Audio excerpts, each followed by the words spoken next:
ओम गुरुदेव. ओम श्री गुरुभ्यो नमः. काहीतरी निमित्त काढायचं आणि गुरुदेवांकडे जायचं. तेथं गेलं की प्रसाद अनुभवायचा. 7-8 साधक गुरुदेवांसमोर बसलेले होते. काही परभणीचे व काही नगरमधील साधक होते. नवीन आलेल्या माईकचं उद्घाटन करायचे म्हणून भजन म्हणण्यासाठी माईक माझ्याकडे आला आणि त्या परमात्म्याने माझं निमित्त करून लिहून घेतलेली भजनं जेव्हा गुरुदेवांसमोर सादर करायची संधी येते तेव्हा ते क्षण आत्मनिवेदन भक्तीतून पुढे किनाऱ्याच्या ओढीने छलांग मारतात. कृपा गुरु की क्या क्या बताऊं, लुटाते भंडार है, नश्वर जग में शाश्वत का अनोखा ये उपहार है. देने पर जब आते हैं अपना खजाना लुटाते हैं, देने पर जब आते हैं अपना खजाना लुटाते हैं. अहेतु की कृपा है इनकी, हर मौसम में बहार है, नश्वर जग में शाश्वत का अनोखा ये उपहार है.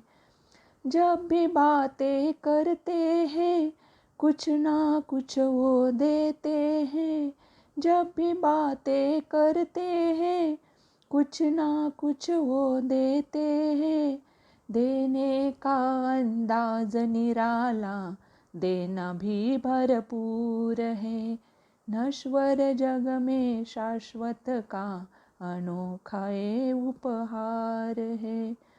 जो दिए कामना में बुझ गए उसे वो रोशनी देते हैं, जो दिए कामना में बुझ गए उसे वो रोशनी देते हैं.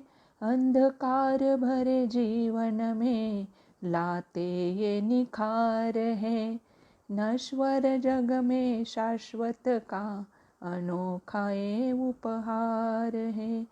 प्यासे को जब मिलते हैं देते ही बस देते ही है, प्यासे को जब मिलते हैं देते ही बस देते ही है. हर हरकत में प्यार है इनका, हर अदा में बौछार है, नश्वर जग में शाश्वत का अनोखा ये उपहार है. कृपा गुरु की क्या क्या बताऊं, लुटाते ये भंडार है, नश्वर जग में शाश्वत का अनोखा ये उपहार है. भजन म्हणून झाल्यानंतर गुरुदेवांनी पवार साहेबांनाही बोलायला सांगितले.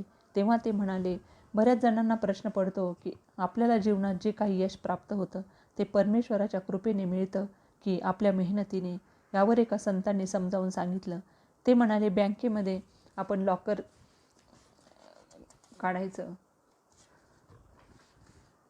लॉकर उघडलं तर त्या लॉकरच्या 2 चाव्या असतात.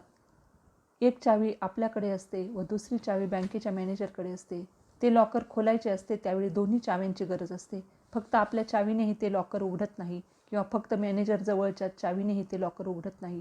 दोन्ही चाव्या असतील तरच ते लॉकर आपल्याला खोलता येते. तसंच आपली मेहनतरूपी चावी आपण सतत फिरवत राहायची असते. परमेश्वर त्याची चावी कधी फिरविल हे आपल्यालाही माहीत नसते. आपण आपल्याकडून प्रयत्न करत राहणं चालू ठेवायचं. परमेश्वराची कृपा कधी होईल काही सांगता येत नाही. या दोन्ही गोष्टी जेव्हा जुळून येतात तेव्हा आपल्या जीवनात सफलता प्राप्त होत असते. त्यानंतर पुन्हा एक भजन झालं. नंतर गुरुदेव म्हणाले, हो त्याही पुढे जाऊन वरील प्रवचनातील विचारांचा संदर्भ घेऊन मौली म्हणाले, हेही समजून घ्यायला पाहिजे आपल्याकडून घडणाऱ्या प्रत्येक पापकर्मावर आपण आपल्या हाताने मी आणि माझं नावाची मोहर शिक्का मारतो.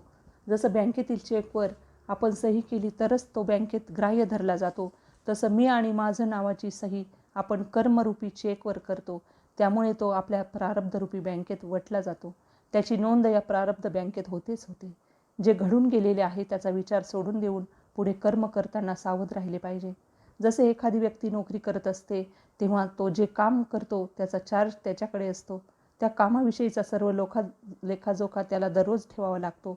परंतु तो जेव्हा रिटायर्ड होतो, निवृत्त होतो किंवा तेथील नोकरी सोडतो तेव्हा तो त्याच्या संपूर्ण कामाचा चार्ज दुसऱ्या व्यक्तीकडे सुपूर्द करतो. मग तो त्या कामाच्या जबाबदारीतून मुक्त होतो. मग ते काम कोणी करायचं किंवा कसं करायचं याची काळजी करायची त्याला गरज उरत नाही. ज्याच्याकडे त्या कामाचा चार्ज दिला त्याची ती जबाबदारी असते, याच्यावर त्या कामाची कोणतीही जबाबदारी उरत नाही. तसंच आपण जर आपलं तन मन कर्म सद्गुरूंना परमेश्वराला अर्पण केलं तर आपल्या संपूर्ण संसाराची, आपल्या मुलाबाळांची सर्व जबाबदारी आपल्यावर राहत नाही. ती जबाबदारी परमेश्वर आपल्या निमित्ताने योग्य रीतीने पूर्ण करून घेतात. मग आपण निश्चिंत होऊन भक्तीत रमलं पाहिजे. आपल्या मायेचा सर्व चार्ज आपण भगवंताकडे देऊन टाकला तर आपल्याला कोणतीही काळजी करायची